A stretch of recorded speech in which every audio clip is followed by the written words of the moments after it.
It could be really cool if we figured out together if Nightshade lives up to the hype. I do think it goes a little bit too hard. We have had a murder. You know, it's going okay, and okay is about the extent of it. There were a couple of things that didn't add up.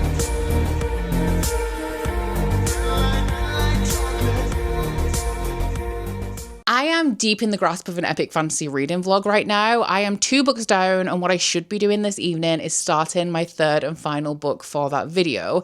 However, later this week, Fairyloot are having their sale for their exclusive editions of Nightshade and Daybreak by Autumn Woods. And typically, I wouldn't be overly enthusiastic about a hardback edition of a contemporary romance, unless that romance happened to be a 5-star read. And not only are these editions actually especially beautiful, I've heard amazing things about this little duology, so I thought it could be really cool if we figured out together if Nightshade lives up to the hype. You know, this is kind of revolutionary for me. This is probably one of the most impulsive vlogs that I've ever started filming, and it's probably as close as I'm ever going to get to a mood read. So I'm actually really hyped about it. I take hype when it comes to romance books with a pinch of salt, mainly because taste in romance is so subjective. And I've never been the biggest contemporary romance reader to start off with, but especially in recent years, I dabble in the genre occasionally, but I don't read a ton of it.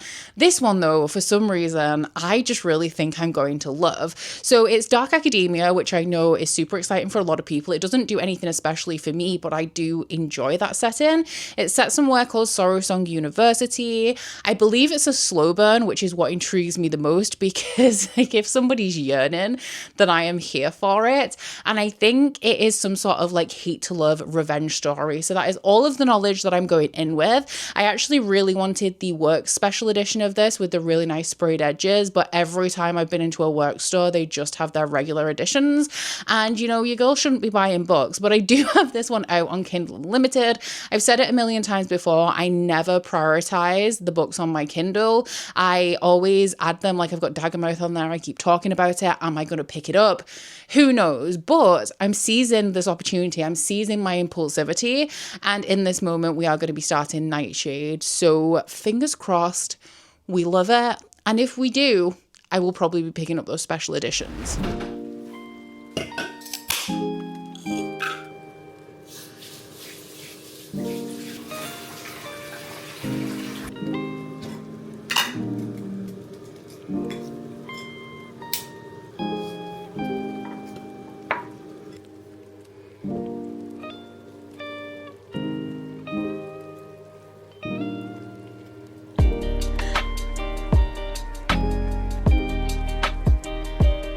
So I'm 25% of the way into Nightshade, and we've already had a couple of unexpected occurrences, but the main one is that this is maybe like low-key a mafia romance. I don't know whether there's enough mafia in it for it to be considered within the mafia romance genre, but up until this point, I've never read a mafia romance that I've enjoyed. I just, for some reason, find them to be a little unbelievable. Like, I can't sink into them because I find the fact that they're about the mafia very unrealistic. And you know, I read a lot of fantasy, so I don't know why the mafia is something that I have a hang up with, but so far that is a subgenre of romance that has never worked for me. So I wasn't really expecting it here. I guess it kind of makes sense because I remember when this book was released, a lot of people went into it thinking that it was going to be supernatural, paranormal, or fantastical in some way based on how hyped it was, but also the like cover design. I feel like it is given like paranormal, spooky university vibes. However, this is like full-on contemporary romance. It's set in this big castle in Scotland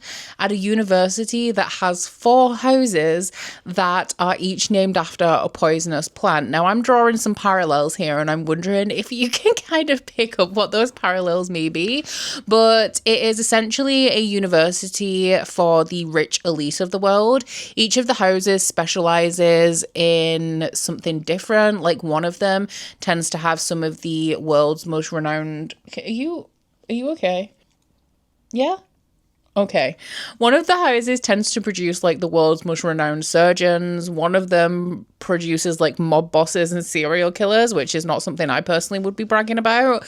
One has a lot of like athletes and people who have a lot of like endurance. And the other one I'm pretty sure is people who are more on like the scholar track. So our main character actually is very, very poor, but her parents used to work at the university. Her mother was a gardener and her father was a chef, and they died in a horrible accident 3 years prior to the start of this book. But before they died, her father sent her a message telling her not to trust, I think Kane Green is his name, who of course is the father of our love interest. And she was told by her parents to stay far, far away from this university because the people who go there are very like entitled and dangerous. But one day she receives a letter of acceptance into this university, which I don't know why she's not more suspicious about this, given the fact that with the grief of her parents passing, like she failed a lot of exams, she didn't manage to get acceptance into any other university. So why would you out of the blue be accepted into this prestigious one and not think that it's a huge trap? Like, I don't understand why she's not really concerned about this. She's a little upset and disappointed with herself because she feels like she's let her parents down because they didn't want her at this university. But I don't feel like she's really noticing. To me, there's quite obviously an ulterior motive for inviting her to attend this university, whatever that may be. But related to her father's death, she saw this sign that had the company name of the Green family, and our love interest is called Alex Green. He's Kane Green's son. When she's going to this university, she generally wants an education, but she also wants revenge because she thinks that her parents were murdered or their death was arranged in some way, and she just doesn't know why. So she's investigating that and trying to figure out what happened while she's at this university. But on her first day, she of course runs into Alex Green, and his father is this very powerful businessman, as you can probably tell. And the front of the book, actually, on the cover, says he's her enemy, she's his everything. So it seems like we're going to get the he falls first trope in here, which is actually my number one favorite trope when it comes to romance. But at the minute, while I am enjoying it, it's not given 5 stars. I still have plenty of time, of course, to really get into this one. I do like that this book has really descriptive writing. It is proven to be a little bit of a slower read than I anticipated, though, because while I like that the writing's descriptive and it has a little bit of like flavor to it, I do think it goes a little bit too hard in places. So I need to kind of like slow down to really figure out what's happening amongst all of the adjectives and adverbs that we have in the sentences. But I am also really enjoying the atmosphere of this one because it's given autumn. This would be such a good book to read in September, October, November. It's obviously set at the start of a school year as our main character is just starting at this university. We're in Scotland where, you know, the weather is most of the time not good, and we're in this big spooky castle with all of these like rich people. So things I'm enjoying about it. I'm not 100% sold right now, but I'm definitely intrigued to see what comes next.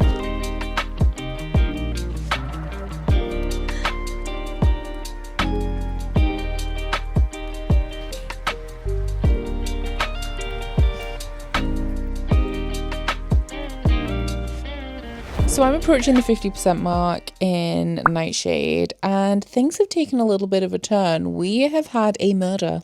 There is a stalker that has now been thrown into the mix, and honestly, I am here for it. I am not at a point yet where I'm really shipping the relationship. I kind of understand why people talk about this as being a slow burn, because realistically, they don't actually interact that much. It is a lot more about Ophelia trying to figure out what happened to her parents than it is about her and Alex. Like, they are thrown into each other's paths a little bit. They're in the same year at university. They have some of the same classes.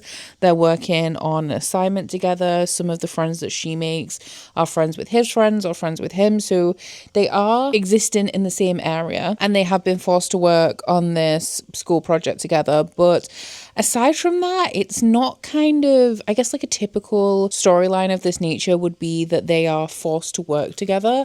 and so they're in forced proximity, and even though there's animosity between them, they kind of can't help but being together in every single chapter. And this isn't like that. They spend a great deal of time apart. So I'm at the point now where I'm not shipping it, but I'm coming around to it. We're at a point where we're having some interactions between them where he's behaving a little protectively, and I do enjoy that. So it's looking up in terms of the romance. We've also had a couple more elements added to the plot, like I mentioned. I feel like this is somewhat of a romantic suspense because we have a mystery at its core alongside the romance. Honestly, with the way things are playing out right now, I don't think that this is the most sophisticated execution of a mystery. And when I'm reading a book like this, and when I read Across the Vanishing Sky by Catherine Cowles, I am kind of accepting that it is at the forefront a romance novel. So I'm not expecting the best mystery of all time, but I'm finding it a little maybe heavy-handed at this point. I feel like I'm very obviously being set up to suspect a certain person, and now the main character's suspecting someone, so immediately I'm like, okay, well, I'm wrong, this person isn't responsible because it's too obvious. And then I mean, Autumn Woods could go with that, but then it would be really obvious and disappointing. Or she could switch the blame onto someone else. Somebody else could be responsible. But then I feel like the person who we currently think is responsible for all of the sneaking around, the stalking, etc. is so obvious that it's going to change. So either one of those things would be disappointing at this point, if that makes sense, unless she has something else that she's going to pull out of the bag. I will say that this is not like super compulsively readable. Like, I can put it down, but it's definitely keeping my attention while I'm reading it, which is super important for me just in general with books. Like, if a book can grip me, then amazing, we're already on the right track. But in the second half, I am really looking for this relationship to become a new obsession for me, because right now we're not feeling like 5 stars. I mean, 4 stars would be great. It just means that I won't be getting a special edition of this book. It feels really weird to be stood up talking to you guys. I used to stand up for the majority of my YouTube videos, but I realized that I'm not really about that life, so now I sit for the majority, for all of them. You'll rarely catch me standing on this platform anymore. But I did just film a real dob of the day, which is drink, outfit, book, which I'm sure you will also see on YouTube Shorts at some point. But if you want everything hot off the press, then guys, go ahead and follow my TikTok. I'm super active on there right now, as well as over on Instagram, if that's your preference. I'm trying out the short form thing because your girl doesn't want to be left behind, and you know, it's going okay, and okay is about the extent of it, but your support would be appreciated. But I figured while I was already just chilling here, I may as well come and give you guys an update, because I'm 75% of the way through my book, and I love men written by women. Okay, apologies for the shuffling. Kami has this thing where she has to be as close to me as possible, which, you know, fair enough, she's a Labrador, but it's really problematic when I'm filming because she rolls and knocks into my tripod. But Alex Cobo Green, I think he has a double barrel last name because he's fancy. I'm sold. This book has gotten progressively better throughout the course of it. Like, every update I bring you, I am into it more. I ship it now, and I think I just, ow.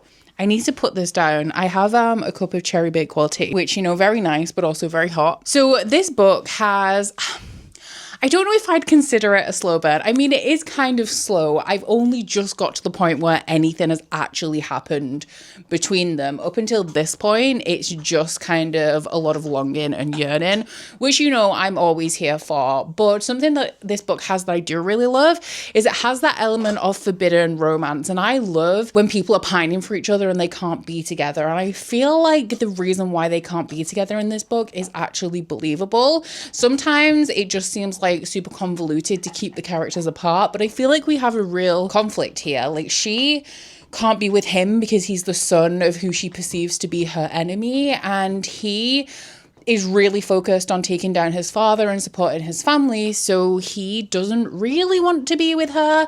But then he kind of comes around to it and he's like, okay, you know, I can have something for myself. Whereas she is keeping this huge secret from him. He doesn't know that her parents are dead. He doesn't know that she thinks that his father is responsible. He doesn't know that she feels all of this guilt, because if she entertains even like a friendship with him, she is going into this knowing that she's going to blow his whole family apart when she tries to take down his father. father, and while she doesn't really know anything about his relationship with his father, whether they're close, whether it's fraught, whether he's just like a mini CEO in training, she does know that he cares a lot for his sisters especially, but also his mother, and they're going to get pulled into this whole thing if she blows his father's life open. The sexual tension in here, you know, I'm enjoying it. I'm having a good time. And contemporary romance, any romance, romantasy does not always hit with me these days. I am so picky, and I'm not saying that this book is so good that everyone's going to love it. I do think that it is a little convoluted in parts, but I do think that it is appealing, especially to me. This guy is like a 6-foot-something rugby player covered in tattoos. He also has that air of thinking that he's not good enough, thinking that he's a bad guy. He's devoted to his family, which is always attractive. And he's also low-key obsessed with our main character, the flirty banter between them.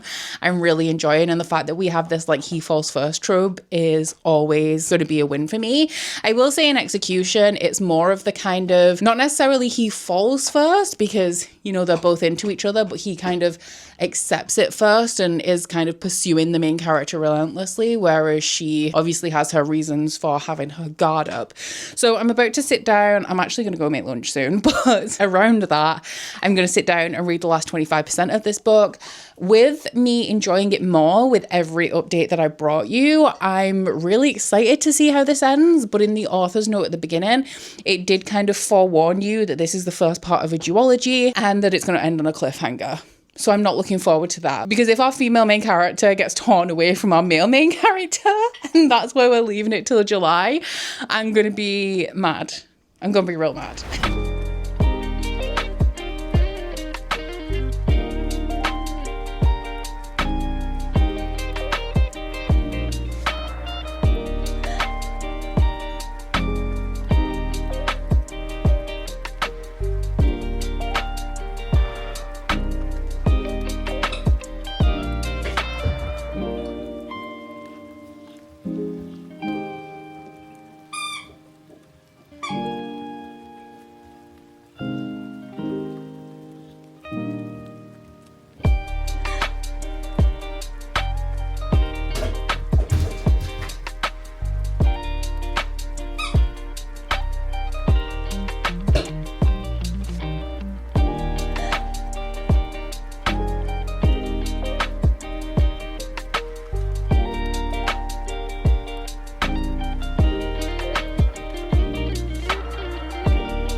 So I finished the book and I am giving it 4.5 stars.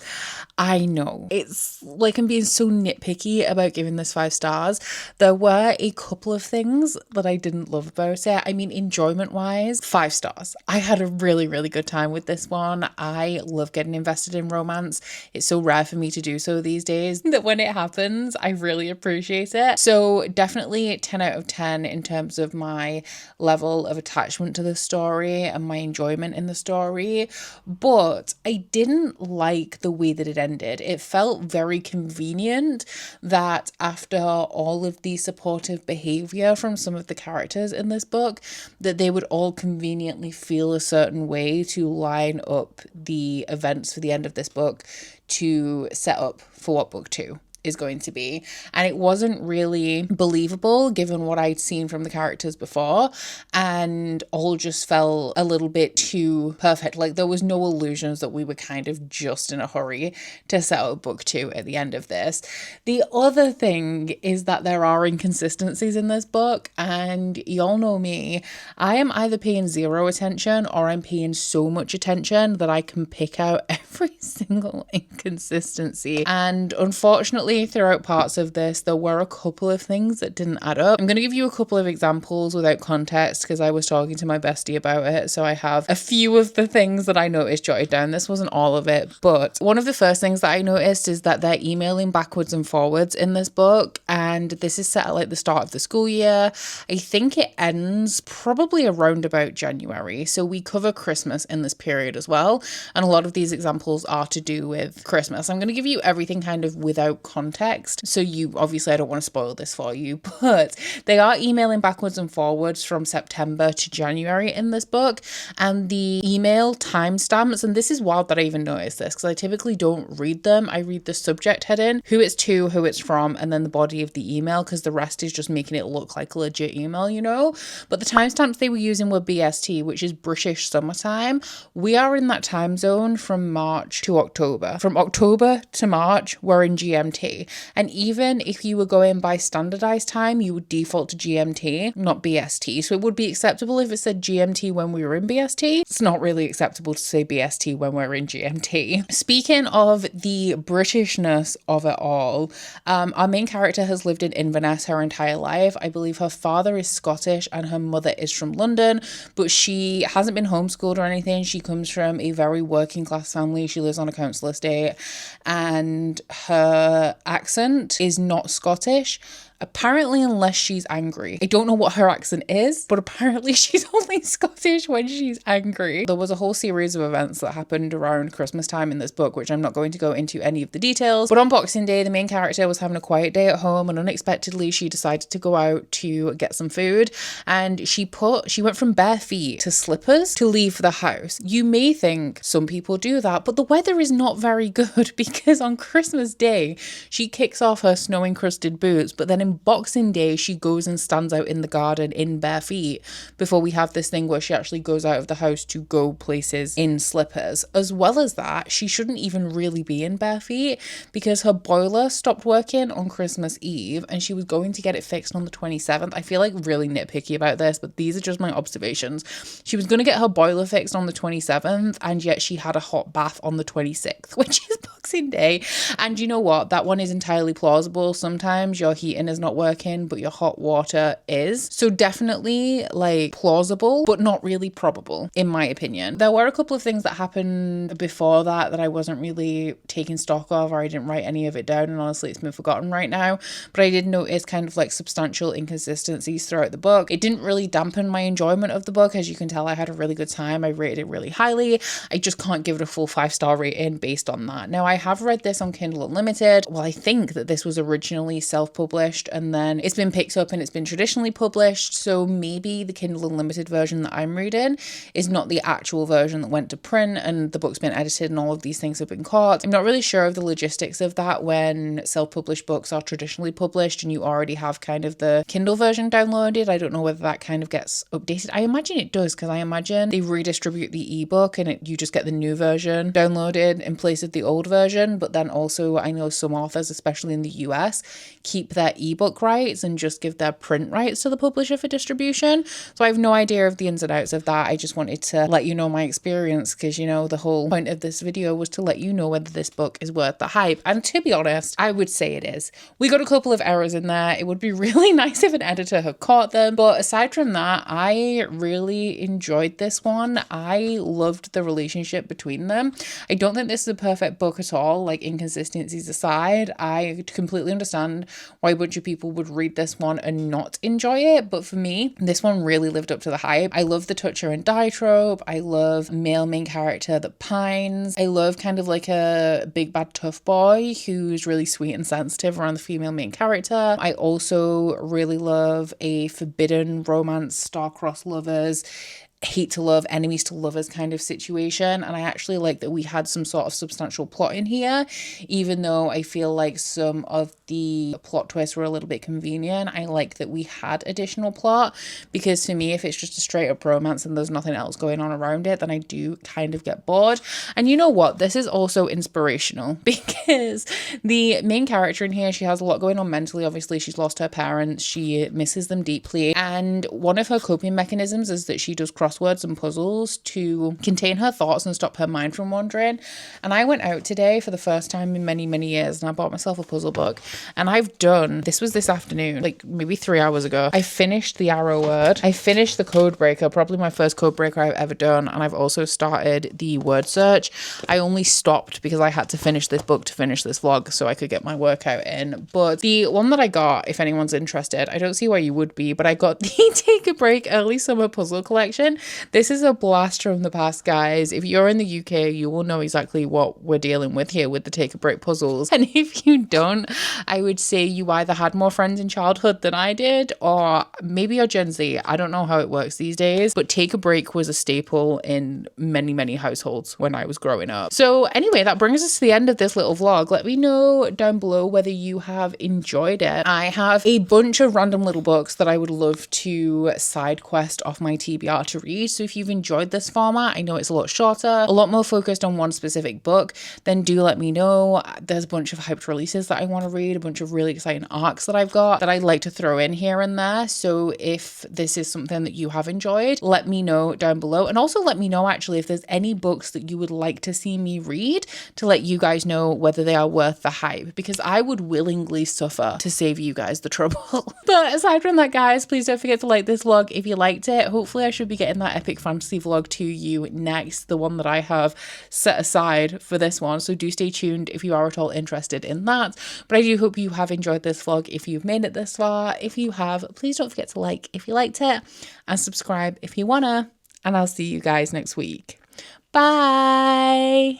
Oh, you bite your friend like chocolate. You say you'll go where nobody knows, with guns hidden under our petticoats. We're never gonna quit it, no, we're never gonna quit it, no.